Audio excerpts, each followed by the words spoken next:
दिन में तू ना हो वो दिन ही नहीं, जिस जीवन में तू ना वो जीवन नहीं। कुलुस्सियों की पत्री 4 अध्याय के 13वें वचन।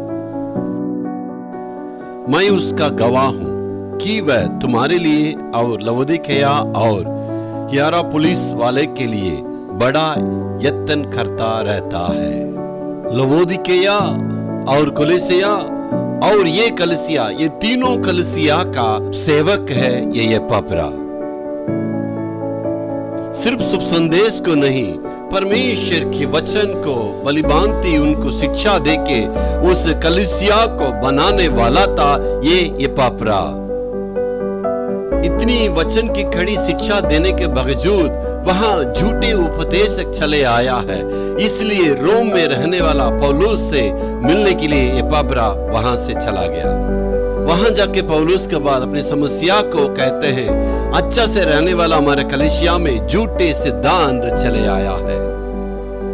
इसलिए पौलुस वहां चेतावनी दे रहा है, यीशु मसीह की लहू के द्वारा ये कलीसिया को परमेश्वर ने मोल लिया। ये लवोदिकेया और कुलुस्सिए और एपफ्रा तीनों कलीसिया को लोगों को चेतावनी को देके इस कुलुस्सी पत्री के पौलुस ने लिखा है। ये तीनों कलीसिया के लिए पौलुस ने चिट्ठी लिखा, उसको तीगे के हाथ के द्वारा वो पहुंचाया गया है।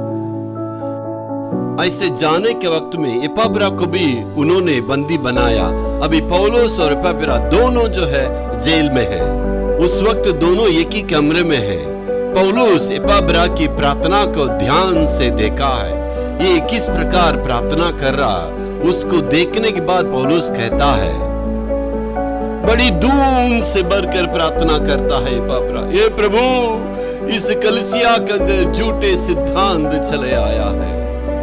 प्रार्थना में बोझ के साथ तो गिड़गिड़ा के विनती करता है, प्रभु तेरे द्वारा चुने हुए इस कलीसिया के अंदर शैतान ने जो है झूठे उपदेश को लाया, झूठे सिद्धांत को लाया। ऐसे शैतानों को, ऐसे दुश्मनों को, ऐसे झूठे उपदेशों को तू ही खत्म करना, तू ही उसको देखना करके प्रार्थना में बोझ से विनती किया। जैसे एस्तर राजकुमारी ने कही, शायद मैं मर जाऊं कोई बात नहीं, लेकिन मेरे लिए विनती करना, मैं जाके राजा से विनती करूंगी। जवान बेटा बेटी ध्यान देना है, आपकी प्रार्थना की तरीका को बदलना है। प्रार्थना में गिड़गिड़ा के बोझ से आप प्रभु से विनती करने के लिए सीखना है।